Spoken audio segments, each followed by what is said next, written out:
बिस्मिल्लाहिर्रहमानिर्रहीम अस्सलामु अलैकुम डियर स्टूडेंट्स। और आज के इस लेक्चर में MDCAT T CAT chemistry का जो चैप्टर हम स्टार्ट करेंगे वो है introduction to fundamental concepts of chemistry. हमारा जो चैप्टर है बेटा उसकी पहले हम हेडिंग लगा देंगे, इंट्रोडक्शन टू फंडामेंटल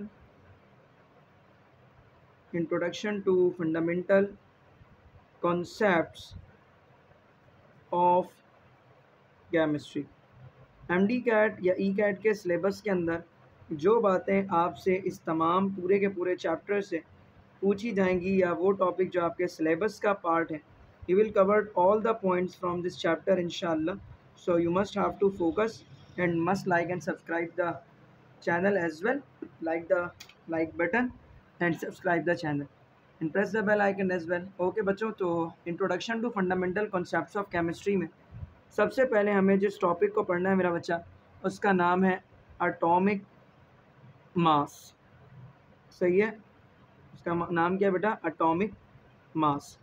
जनरली अगर मैं बात करूं बिल्कुल ही सादा सी अल्फाज में, और इंटरनेशनल बुक्स के अंदर अब जो न्यू डेफिनेशन लिखी जा रही है बहुत आसान सी इसको करके लिख दी गई है।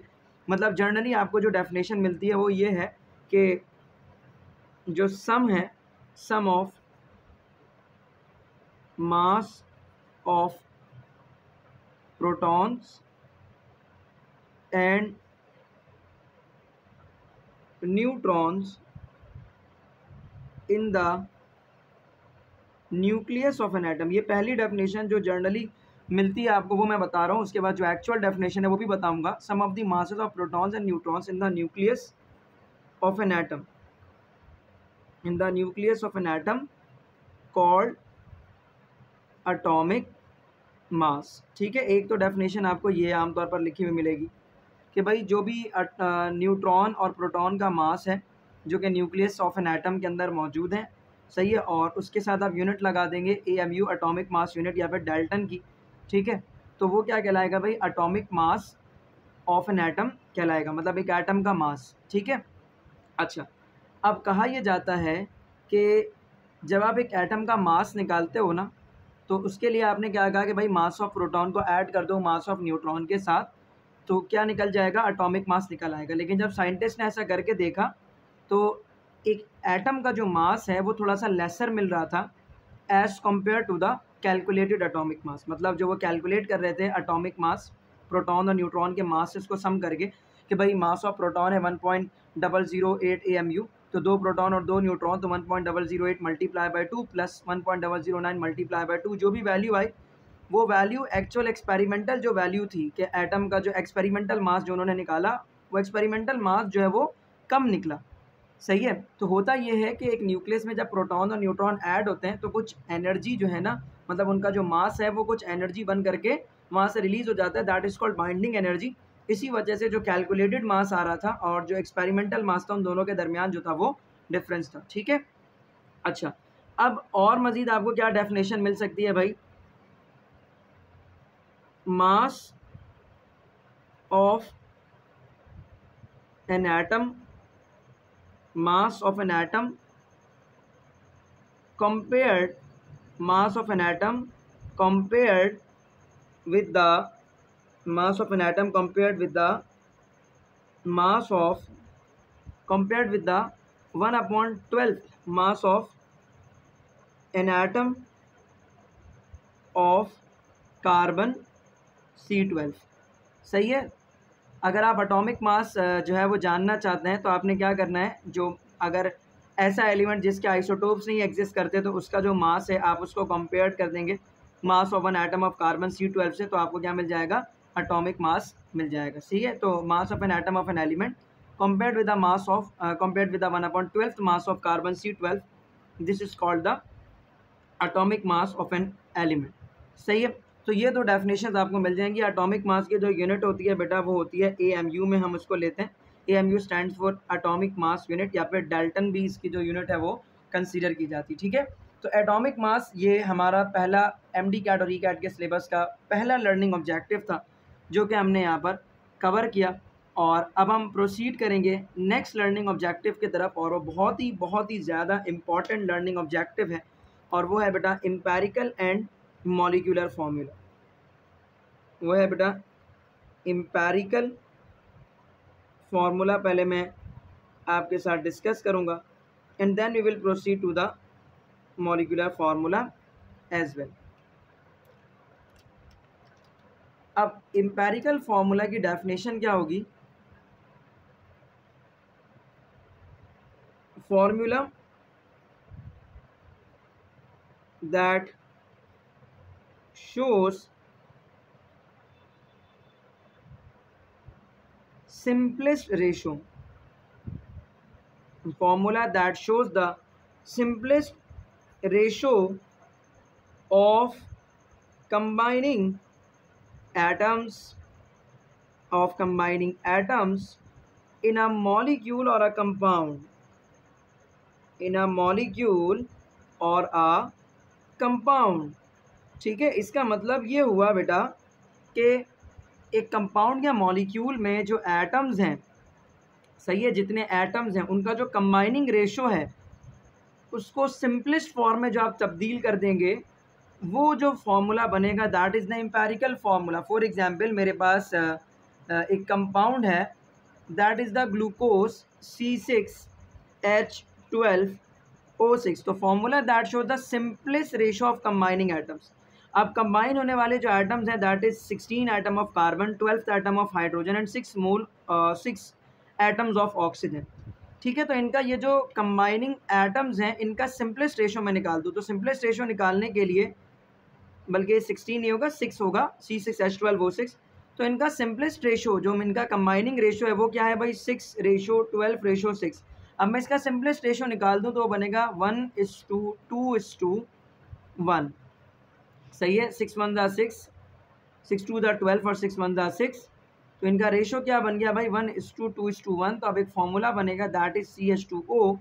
So what is the empirical formula? The formula that shows the simplest ratio of combining atoms in a molecule. मतलब एक मॉलिक्यूल या कंपाउंड में जितने भी एटम्स कंबाइन हो रहे हैं उनका जो सिंपलेस्ट रेशो है कंबाइन होने का वो क्या है? 1:2:1। इसका मतलब ये है कि जितने कार्बन के एटम्स हैं उसके डबल, उसके ट्वाइस हाइड्रोजन एटम्स होंगे और उसके जितने ही बिल्कुल हाइड्रोजन के एटम्स मौजूद होंगे। अब steps of determining the empirical formula, ये आपको पता होना चाहिए। इसकी क्या वजह है भाई? यहाँ से पास्ट पेपर का MCQ बन भी चुका है। ठीक है, steps of determining empirical formula. तो सबसे पहला तो स्टेप जो है बेटा वो क्या है जी आपके पास? वो है सबसे पहला, मैं 1 करके भी लिख दे रहा हूँ। सबसे पहला जो स्टेप है बेटा वो है डिटेक्शन ऑफ एलिमेंट। सही है, इन अ कंपाउंड और मॉलिक्यूल। सबसे पहला स्टेप ये है कि आप डिटेक्शन करेंगे कंपाउंड या मॉलिक्यूल के अंदर कौन कौन से एटम्स, किस किस एलिमेंट के एटम्स मौजूद हैं। जब आपको ये पता लग जाएगा देन फिर उसके बाद आप क्या करेंगे? Mass of each atoms in a molecule और अ कंपाउंड। फिर आप ये जानने की कोशिश करेंगे कि हर उस एटम का मास जो कि उस एलिमेंट या कंपाउंड के अंदर जिसके एटम्स मौजूद हैं। सही है, मतलब जितने जितने एटम जिस एलिमेंट के हैं तो उनका कितना मास है ये फाइंड आउट करेंगे आप दूसरे स्टेप में। डिटेक्शन और मास के बाद आप फिर फाइंड आउट करेंगे परसेंटेज ऑफ ईच एलिमेंट।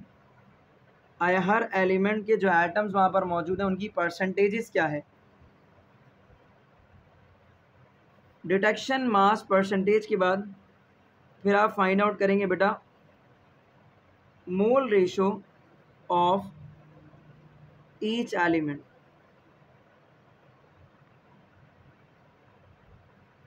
उसके बाद आप फाइंड आउट करेंगे simplest ratio of each element. Then उसके बाद जब सिंपलेस्ट रेशो आपके पास निकल आएगा तो आपके पास एम्पेरिकल फार्मूला समझ लीजिए कि निकल गया। ठीक है, और फिर आप जब मॉलिक्यूलर फार्मूला, अगर आप इस एम्पेरिकल फार्मूला से चाहते हैं कि आप मॉलिक्यूलर फार्मूला डिटरमाइन करें, सही है, आप चाहते हैं कि इस एम्पेरिकल फार्मूला से मॉलिक्यूलर फार्मूला भी आइडेंटिफाई कर लें, किसी भी एक कंपाउंड का, तो आपने क्या करना होता है, आपने जो एम्पेरिकल फार्मूला है बेटा, यहाँ से एमसीक्यू बना हुआ भाई, ठीक है, उसको मल्टीप्लाई कर देना होता है एन से, तो आपके पास निकल आएगा जी मॉलिक्यूलर फार्मूला। तो अब एन क्या है ये समझेंगे। एन होता है भाई आपके पास, एन बराबर होता है आपके पास, आई थॉट कि ये येलो से आप लोगों को नज़र नहीं आएगा, तो एन जो है वो बराबर होता है भाई आपके पास किस चीज़ के, एन बराबर होता है molecular formula mass divided by empirical formula mass के, ठीक है, molecular formula mass divide by empirical formula mass that is equals to the N. यहाँ से सवाल ये बन चुका है कि मासेस फाइंड आउट करने के बाद जो नेक्स्ट प्रोसीडिंग स्टेप होता है एम्पेरिकल फार्मूला आइडेंटिफाई करने का, वो कौन सा स्टेप है, वो है परसेंटेज का। सिमिलरली एन किसके बराबर है, molecular formula mass divide by empirical formula मास। अब यहाँ से एमसीक्यू क्या बनता है, आपको ना मैं फॉर एग्जांपल ब्लाश ला एक लंबा चौड़ा डाटा दे दूँ और उस डाटा के अंदर मतलब एक मैं आपको एमसीक्यू बताता हूँ भाई, सही है, मैं आपको कहता हूँ कि एक कंपाउंड है जी, सही है, उस कंपाउंड के अंदर मुझे पता चला कि कार्बन है और हाइड्रोजन मेरे पास मौजूद हैं, सही है। उसके बाद मैंने कहा कि जी मासेस जो है वो हाइड्रोजन के इतने हैं, मास जो है वो आपके पास कार्बन का जी इतना है, सही है। अब आप मुझे जो है ये बताएं कि उसका जो मॉलिक्यूलर फार्मूला मास है वो है भाई आपके पास 16, सही है। तो आप मुझे जो है उसका मॉलिक्यूलर फार्मूला बता दें। तो आप क्या करोगे, बहुत सारे स्टेप्स आप यूज़ करेंगे, देन स्टेप्स यूज़ करने के बाद आप फिर जो है ना मतलब मॉलिक्यूलर फार्मूला अब आपको दिया हुआ, जैसे लेट सपोज आपको दिया हुआ भाई कि CH4 है उसकी एग्जांपल, या फिर CH3 है, या फिर आपके पास C2H6 है, या फिर आपके पास ऑल ऑफ दीज पॉसिबल है। तो भैया जब भी ये सवाल दिया जाएगा तो ऑल ऑफ दीज का तो ऑप्शन पॉसिबल ही नहीं है, तो अब 3 बच गए, सही है, क्योंकि तमाम के तमाम का मॉलिक्यूलर फार्मूला डिफरेंट है, सही है, और इनका एम्पेरिकल फार्मूला भी सेम नहीं है, तो तीनों ऑप्शन पॉसिबल हो भी नहीं सकते। तो मॉलिक्यूलर फार्मूला क्या है, तो देखना भाई सवाल के अंदर जब दिया होगा ना, जब भी मॉलिक्यूलर फार्मूले का सवाल, तो उसमें आप देख लेना मॉलिक्यूलर फार्मूला मास क्या दिया हुआ है। जैसे मॉलिक्यूलर फार्मूला मास दिया हुआ है 16 AMU, तो मैं अगर यहाँ पर निकालूँ तो कार्बन का अटोमिक मास होता है 12, हाइड्रोजन का 1 मल्टीप्लाई बाय 4, तो 12 और 4 हो गया 16।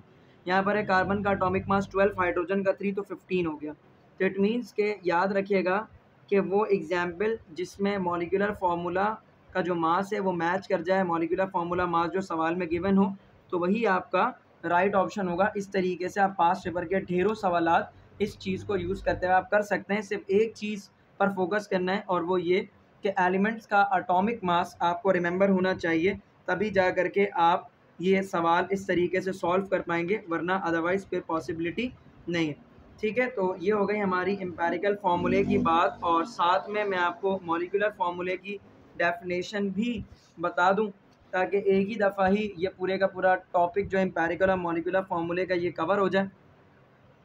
सो now we are proceeding to the molecular formula. मैं नोट डाउन कर रहा हूँ कि जी मेरी जो राइटिंग है ना वो मार्कर्स पर या पेन्स पर थोड़ी सी पहले के मुकाबले में ख़राब हो चुकी है। अलबत्ता बोर्ड पर जब वो फिर भी थोड़ी बहुत सही है, लेकिन इधर तो बहुत ज़्यादा ही मुझे लग रहा है कि फ़र्क आ गया। तो डॉक्टर बनने के साथ साथ सुना था कि जी अपना राइटिंग ख़राब हो जाती है, और देख भी रहे हैं कि भाई हाँ हो भी रही है। तो मॉलिक्यूलर फार्मूला क्या होता है, मॉलिक्यूलर फार्मूला क्या होता है भाई आपके पास, फार्मूला that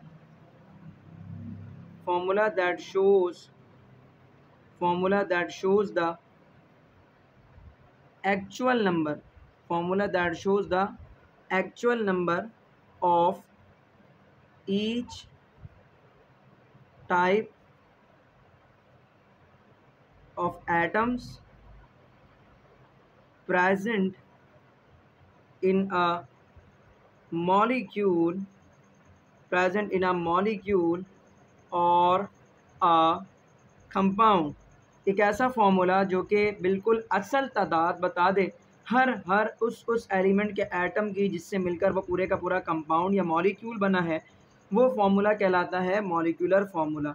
एक और एक बात आपको ये पता होनी चाहिए कि molecular formula is considered as the fingerprint, molecular formula is considered as the fingerprint of the compound, मतलब एक कंपाउंड का जो मॉलिक्यूलर फार्मूला है वो उसका फिंगरप्रिंट है। मतलब दुनिया में दो कंपाउंड का एम्पेरिकल फार्मूला सेम हो सकता है लेकिन मॉलिक्यूलर फार्मूला कभी भी सेम नहीं हो सकता। तो 2 पॉइंट्स मैं लिखना चाहूँगा। सबसे पहला पॉइंट मैं ये लिखूँगा, molecular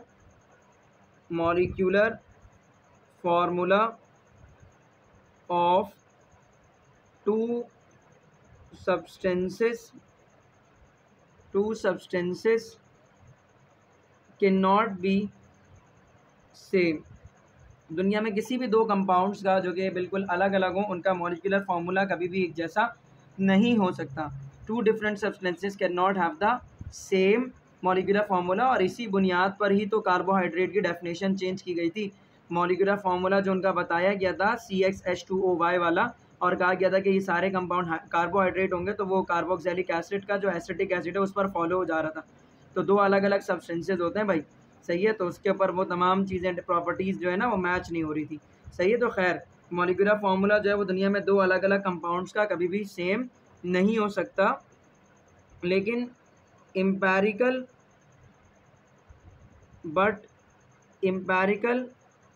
formula can be same, सही है।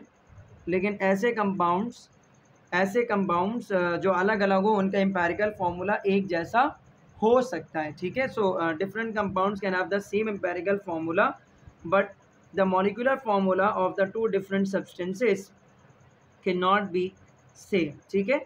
मॉलिक्यूलर फार्मूले की हमने डिटेल्ड डिस्कशन जो है वो यहाँ पर बेटा कर ली है। And now we are going to proceed the another topic and that is related with the mole, और कंसेप्ट ऑफ मोल के नाम से आपका एक सिलेबस में टॉपिक है, ठीक है, कंसेप्ट ऑफ मोल के नाम से।